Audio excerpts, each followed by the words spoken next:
Imagine, like, wandering blindly through a pitch-black house for years. You're terrified of every creak. You're constantly bumping into things. Then suddenly someone just flips the master switch. Right, everything is just instantly clear. Exactly. And you realize you are not alone. Well, today we are taking a deep dive into a 16th century text that claims mental peace isn't some lifelong incremental struggle. It is literally that immediate switch. Yeah, it's a profound hymn by Guru Arjan Devji, and it's written in Rag Sora'th, which is this classical Indian musical framework, designed to evoke a really distinct, deeply emotional mood. So our mission today is to unpack how this text frames this idea of the perfect guru. Like, how does encountering the perfect guru act as a sudden catalyst for just absolute fearless peace? Well, the text actually opens with that exact sudden realization. It says, I met the perfect guru by great good fortune, and my mind has been enlightened. Wow, so it really is just an immediate light bulb moment for the author. Completely. Encountering this perfect spiritual guide just shifts their entire foundation of reality. I mean, the anxiety of wandering in the dark is replaced by this absolute certainty of having the loving support of a Lord and Master. Which makes sense. I mean, once that foundation is there, no worldly support can really equal it, right? Exactly. But, that brings up an interesting point about everyday life. Yeah, because if you're listening to this and you're dealing with, like, your own daily anxieties, you might be wondering what happens to your actual external reality. Right. Do your real-world problems just disappear once the lights turn on? Exactly. Do they? Well, no, they don't disappear.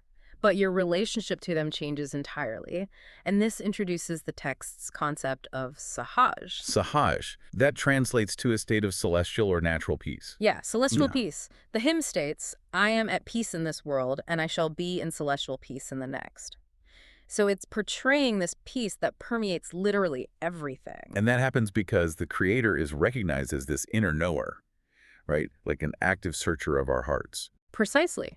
The divine is holding its servants close, but I can see where someone might struggle to apply that practically.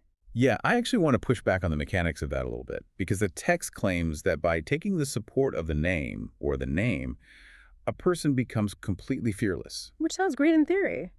Right, but realistically, if I lose my job tomorrow, or, face a sudden health crisis, how does relying on this name actually neutralize the very real fear of not paying rent? It is a really fair question.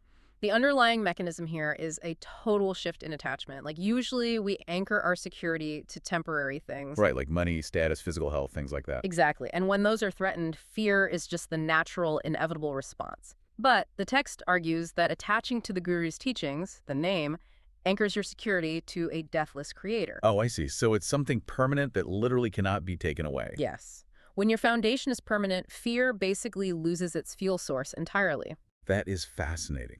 So it's less about the external threats vanishing and more about realizing the ultimate power in the universe is an inner knower who holds his servants close. Yeah, it's an intimate protection. It's born of sweet love, rather than just being some distant cold shield. And that intimate protection makes the conclusion of the hymn so incredibly powerful, I think. It really does. It describes the blessed vision, or darshan, of this deathless God as being entirely fruitful. Wait, so through this magnificent realization, all affairs are resolved. Exactly. And as Nanak states at the very end of the text, all sorrows have been dispelled. See, this is where it goes way beyond just standard stress management for me. It's like a complete shift in your psychological locus of control. It really is. You stop trying to micromanage this unpredictable, chaotic world outside. Right, and instead you anchor entirely to the permanent reality inside.